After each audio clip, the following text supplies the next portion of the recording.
Outubro Rosa é um mês de reflexão, de conscientização e, acima de tudo, de celebrar a vida. E nesse episódio especial do Vida Oncast, a gente vai falar sobre como viver é uma arte e como a arte, o acolhimento e a informação podem transformar a nossa vida e também a nossa saúde.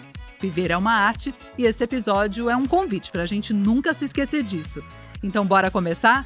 Roda a vinheta, Lucas! Falei que é um episódio especial e eu estou especialmente bem acompanhada hoje por 3 mulheres maravilhosas, com muita coisa interessante para compartilhar, então vou apresentar cada uma delas para vocês. Aqui na minha frente, Vilma Cano, artista plástica, que fez a arte que estampa a campanha do Outubro Rosa da Apivida, que você está vendo aqui na nossa tela. Coisa mais linda, seja muito bem-vinda. É uma honra te receber aqui, Vilma. Muito obrigada. Obrigada pelo convite. É uma honra para mim estar aqui. É uma data muito importante, essa que a gente tem muita coisa importante para falar, né? Com certeza. Ao lado da Vilma, Ana Nistal, né? Que é psicóloga, você já conhece a Ana aqui do Vida Oncast, mas a Ana hoje está aqui como mulher para compartilhar uma experiência pessoal, né, Ana? Isso mesmo. Eu acho que depois que a gente teve um câncer, né, a gente tem que compartilhar e celebrar ainda mais a vida. Então, eu tenho que compartilhar isso com outras mulheres, né? Obrigada por estar aqui. E ao meu lado, doutora Luma Schneider, que é oncologista, estreando aqui no Vida Oncast. Então, seja muito bem-vinda. Obrigada, meninas. Vai ser um ótimo bate-papo. Com certeza. Bom, vou começar já com uma pergunta para a Luma. Doutora, a gente fala muito de diagnóstico precoce, né?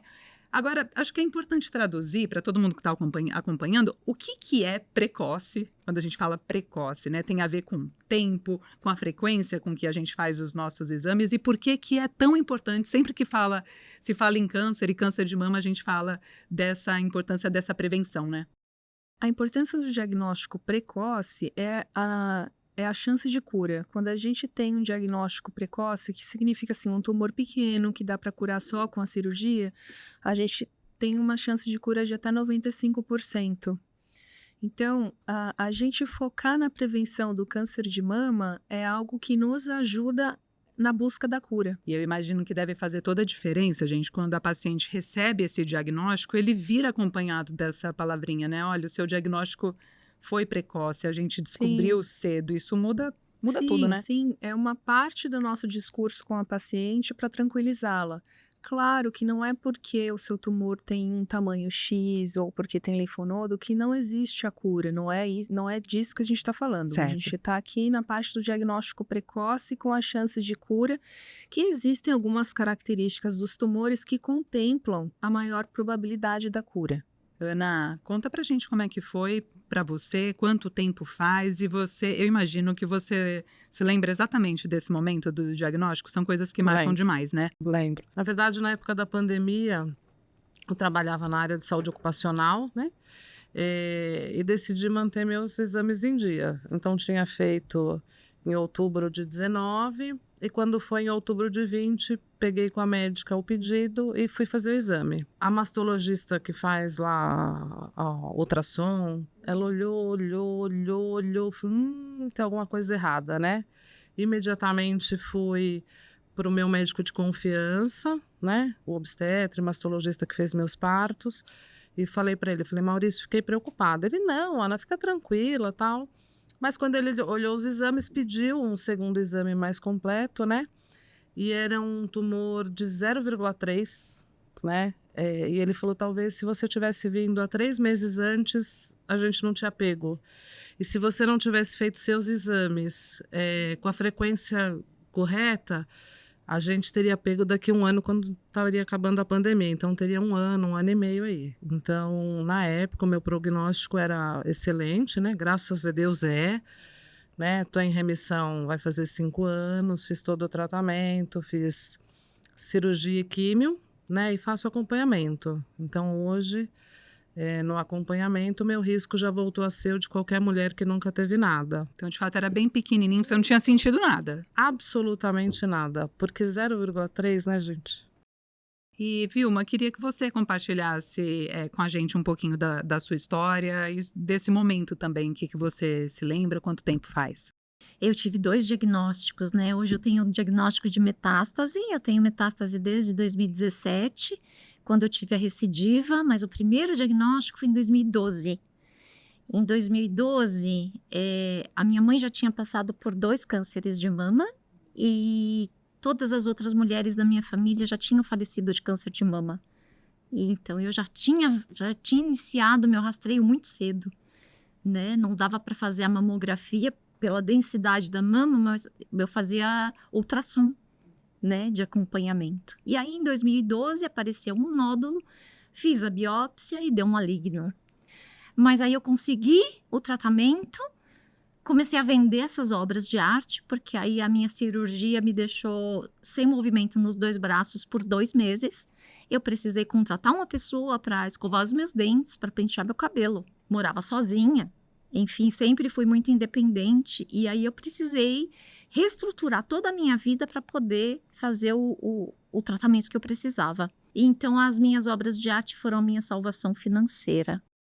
O que você colocava, assim, o que você decidiu transmitir para essas obras de arte? Porque elas se conectam muito forte com mulheres que estão passando por isso também, né, Vilma? Sim. Eu usei muito papel, porque eu já era designer gráfica antes e publicitária, autônoma na época que eu tive o diagnóstico. Então, era um material que eu tinha em casa. Então, numa dessas madrugadas de desespero, de angústia, eu comecei a recortar esses papéis, assim, desenfreadamente.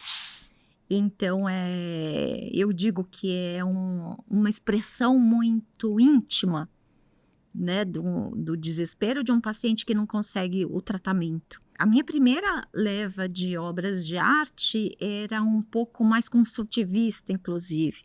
Eu acho que tinha um pouco mais da minha pegada de designer, né? E hoje eu acho que já se passaram muitos anos, eu estou numa linguagem um pouco mais solta e hoje eu não só recorto papel, eu rasgo papel também, eu uso o tecido rasgado também, eu uso o resíduo têxtil também para dizer que uma das causas do câncer na população geral é a poluição.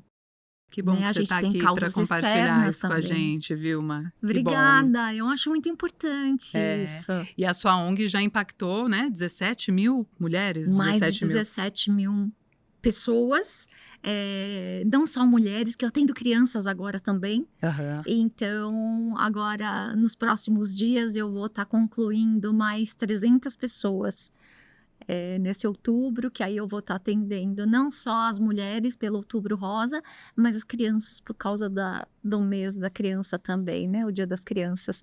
Então, assim, hoje as minhas obras de arte, ela virou inspiração para muita gente. A minha história vira inspiração, porque muita gente pensa, metástase, as pessoas confundem, não é, doutora, o paliativo com o terminal. Então, eu queria pontuar, a gente não trata mais o câncer metastático como paliativo. A gente não usa essa palavra, porque o paliativo dá uma conotação de finitude já. Então, como a gente pode ver até no seu exemplo maravilhoso, é uma doença crônica. O diagnóstico precoce tem a chance de te poupar de uma metástase no futuro com maior porcentagem, mas se ela vier, vai vir e a gente vai tratar como uma doença crônica. Uhum. Existem inúmeros tratamentos e diagnósticos e maneiras da gente conseguir lidar com isso. E este ser humano que nos fala é o exemplo vivo e incrível de que aquele estigma do câncer de mama, a gente deve modificá-lo. Ficou do passado, né? E eu acho que o Outubro Rosa vem para isso também. Eu ia te perguntar exatamente sobre isso. Eu queria, antes de mais nada, eu posso abrir esse lenço aqui? Lívia está aqui nos bastidores, o Lucas também, porque eu quero, né, que todo mundo veja o trabalho da Vilma. Conta pra gente, Vilma, esse lenço. Para quem que ele foi? Quem que já recebeu? Olha que coisa mais linda. Esse lenço eu fiz junto com a Rap Vida na campanha do ano passado e aí a gente está estendendo para esse ano também. Esse lenço foi dado para as pacientes que tiveram diagnóstico de câncer de mama a partir do mês de outubro. E essa campanha foi tão linda que eu recebo fotos de pacientes. Eu recebi fotos de pacientes até o mês passado, agradecendo ao lenço que acompanhou um vídeo num QR Code com uma mensagem minha. e que aquilo inspirou muita gente, porque Tenho falou, nossa, ela certeza tem que sim. metástase, tá assim, É, então eu vou ficar bem. Exatamente. É isso. Então é essa que é a mensagem, que né? carinho, Então, que força, né? Que vem junto com ele, além de toda a beleza. eu acho que a gente precisa desmistificar todo esse peso que tem a palavra câncer. Ô, Ana, eu fico, né, imaginando uma psicóloga, tem ferramentas, né, para lidar talvez melhor do que as Não. outras pessoas com situações, com notícias, ou não é bem assim? Como é que foi para você? Você oscilou? Como é que Aquela você questão, levou, sabe, hein? o santo de casa não faz milagre? Sei. É isso. Eu acho que o médico não consegue se autotratar, o psicólogo não consegue se autocurar, né? O advogado não consegue se autodefender. O diagnóstico de câncer, na minha família eu tenho uma irmã que teve câncer de mama, muito jovem, já faz mais de 20 anos, né? Não teve recidiva. E o que acontece? O chão se abre de uma maneira, não sei se foi assim para você, mas o diagnóstico, ela passou 5 meses. Eu tinha convênio, não prestava serviço para a Apvida, mas o meu convênio era daqui, não tive dificuldade nenhuma, Que né? bom. Do diagnóstico, a minha cirurgia foram 25 dias e só demorou tudo isso porque o meu médico pegou Covid, senão teria sido antes. E num momento muito sozinho da vida, porque a gente estava fechado dentro de casa, né? Dezembro de 2020. Muito solitário, Era né? uma coisa que a minha família não podia estar comigo no hospital, né? Durante a maior parte do tratamento, e era tudo por telefone, e aí como é que vai ser?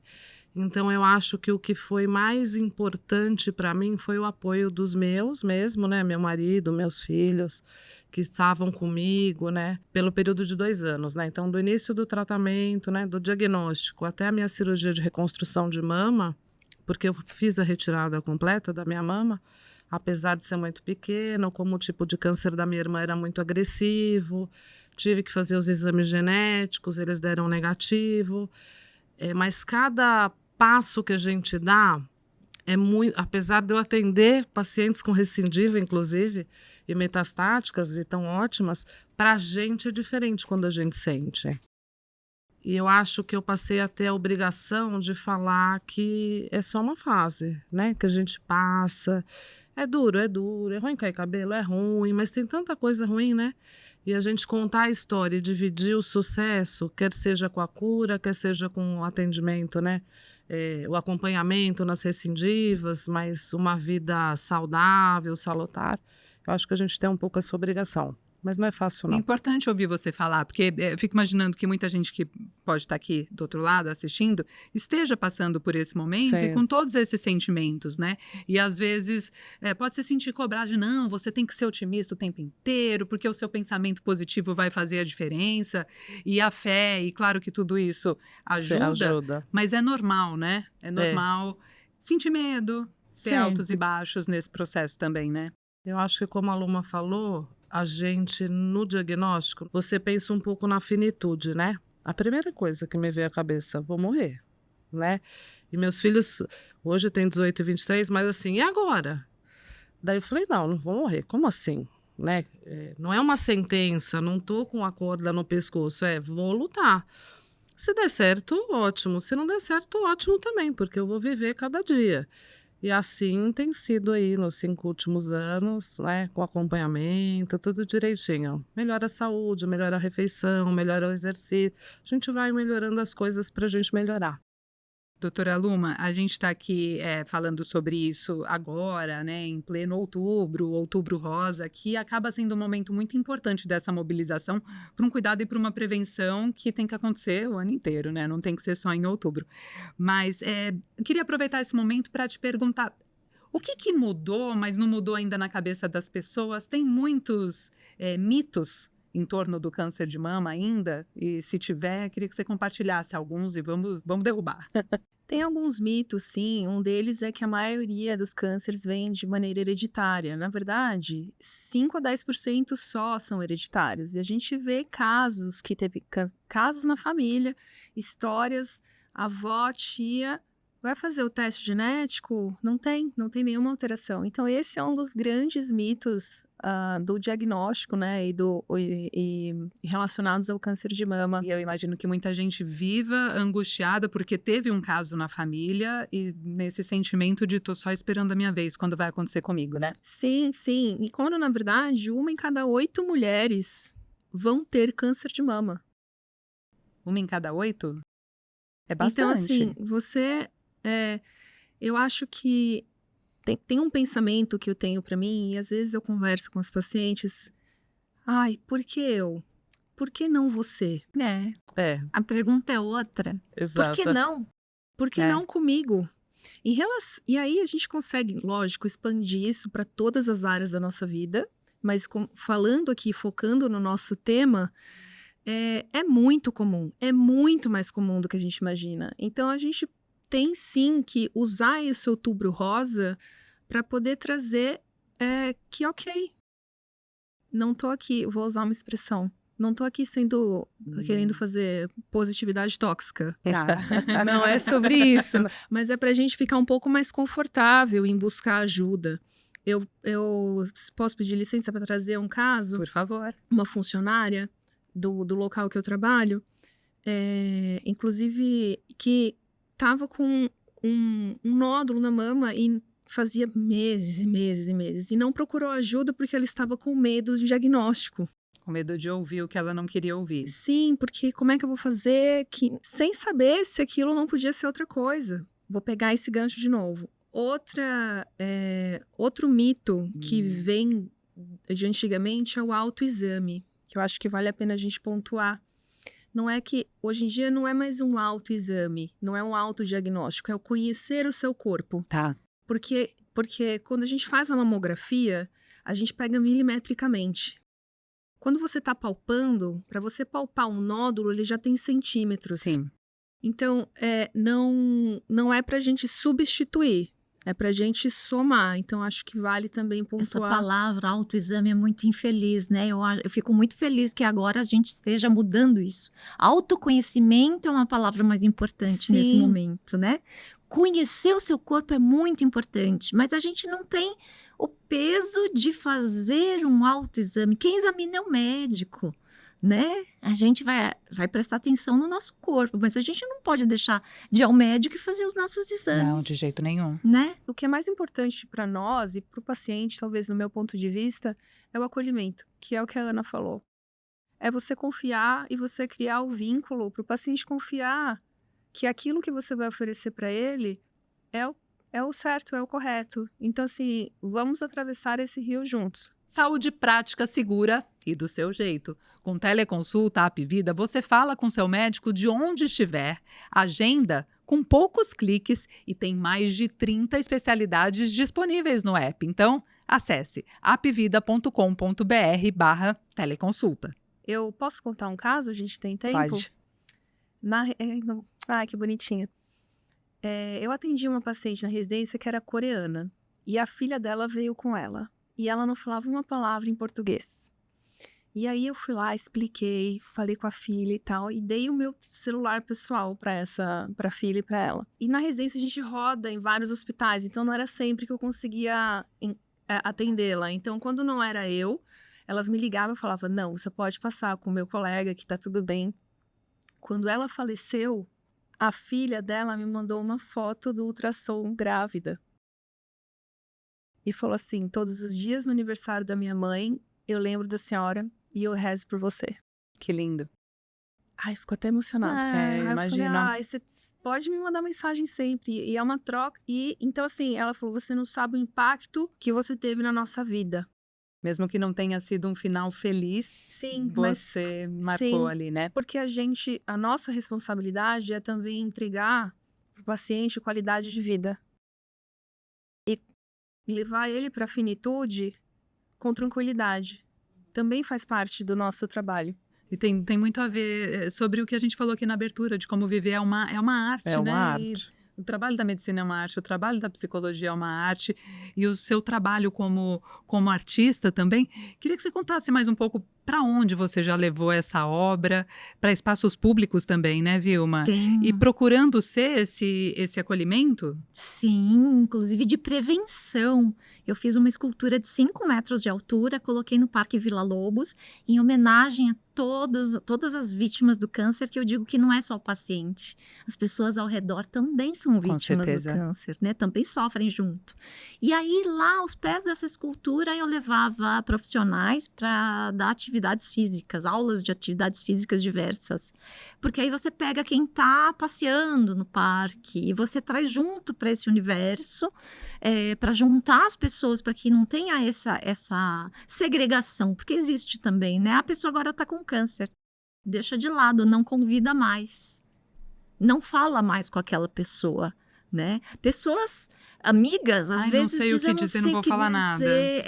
Não vou convidar, não vou ver. não vou ver porque eu não sei o que dizer. Ou então, eu não sei, eu sinto um negócio.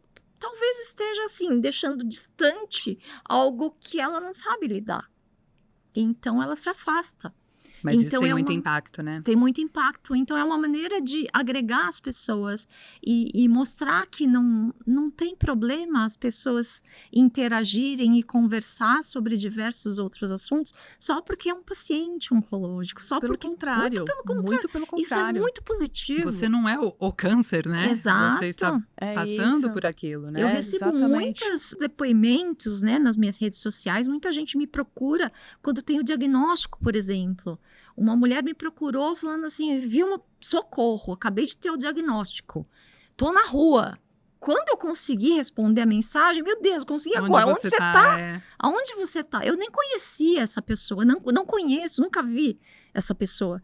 Entrei num ônibus. E qual ônibus você tá? Onde você mora? Você é de São Paulo? Então, assim, ela teve o diagnóstico, estava completamente sem chão. Pegou o primeiro ônibus que ela viu na frente, ela não sabia nem para onde ia o ônibus.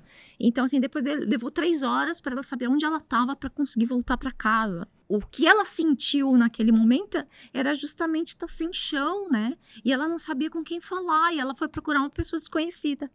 Mas uma pessoa que ela já estava acompanhando, empatia, se identificou. Né? Se identificou. Olha a força disso, assim, né? Ela já passou por isso, ela vai saber o que me falar. Por falar em saber o que falar, temos um desafio aqui que a dona Lívia preparou pra gente. Ai, meu Deus. Mas é um desafio bonito e do bem. Então, cada uma de nós vai pegar um papelzinho, tem uma palavra aqui, e essa palavra vai guiar uma mensagem que a gente vai deixar para quem está do outro lado da tela acompanhando a gente. Vamos começar com você, doutora Ana? Já abre? Pode abrir. Dar esperança. Eu acho que viver, né, além de arte, é uma esperança diária que a gente tem que ter, com diagnóstico ou sem diagnóstico. É verdade. Né? Viver cada dia e buscar aí fôlego. Eu falo que eu tenho um acordo com Deus que eu vou viver 100 anos. Então, ainda faltam quase 50. É isso. É a gente saber que o futuro nos espera e que a gente tem que seguir em frente, sempre buscando o melhor. Com esperança, muito lindo. Doutora Luma. Cura. Olha! Acho que não foi uma coincidência. Eu também acho. Eu também acho que não. É a gente entender que a gente pode se curar de diversas maneiras, sendo com diagnóstico precoce a cura física, ou com a cura dentro da gente, entendendo que isso faz parte de algo que nós vamos ter que lidar, mas que não é sobre morrer e sim viver. Que forte, né? Perfeito. Perfeito. Vilma. Amor. A nossa artista falando de amor. Gente, não poderia ser melhor, né? Acho que amor é que move a gente, né? E amor é assim, as pessoas lembram muito de amor romântico, né? E eu acho que o amor principal não é o amor romântico, né? É o amor próprio. Se amar é primordial, porque, principalmente as mulheres, ela ama a família inteira, ela cuida da família inteira e ela deixa tudo dela por último. E aí não pode, né, gente? Tem que ter amor próprio, a gente tem que cuidar da gente para poder cuidar da família. né? Então, a gente estando bem, a gente cuida bem da família. Exato. Que aí, se você não estiver bem, você não vai conseguir cuidar da sua família. E aí, você vai ficar triste, vai ficar se sentindo culpada, né? Muitas vezes, a mulher se sente culpada. No diagnóstico de câncer de mama, muitas vezes, a mulher é abandonada, Muito né? comum, né? Sim. Então, eu falo assim, amor... a gente também tem que desmistificar a palavra amor. Amor não é só o amor romântico, amor é amor próprio, é o amor da amizade, né? O que eu tenho falado esse mês agora convida as amigas para ir fazer a mamografia junto. Isso é ato de amor maior, ato de né? amor. Né? De demonstração de amizade maior do que essa. Vamos lá, vamos nos cuidar juntas, né? Sim. Deixa eu ver o que veio pra mim. Vida. Show. Que sequência bonita, Que né? engraçado, né? Perfeito. E eu vou fazer uma amarração, né, juntando tudo que elas trouxeram aqui, porque no fim das contas a nossa conversa aqui hoje, por mais que a gente, né, tenha passado pelo câncer, pela doença, pelo tratamento, pelo medo e pela morte, a nossa conversa aqui é sobre vida. É por isso que a gente está aqui, né, com esse episódio especial do Vida Oncast, parece que foi combinado, né? Mas para trazer para você esse senso, né, de que o que a gente tem é agora, né? Tudo que a gente pode fazer é se cuidar, se colocar em primeiro lugar e prevenir em vez de remediar. Então é isso. Que delícia estar aqui com vocês. Eu quero agradecer demais pelos depoimentos, por compartilhar, né? Coisas nem sempre fáceis, mas experiências que podem inspirar e dar aquele empurrãozinho para quem está do outro lado se cuidar. E você que está aqui e acompanhou até esse momento, já compartilha também esse episódio com quem precisa escutar, com uma mulher que passou pela sua cabeça enquanto você ouvia o nosso papo. É muito importante fazer chegar no máximo de pessoas possível. Então, curta, compartilhe, deixa seu comentário, conta a sua história. A gente vai ter o maior prazer em acompanhar e ler o seu comentário, tá bom? Muito obrigada e até a próxima. Obrigada, gente.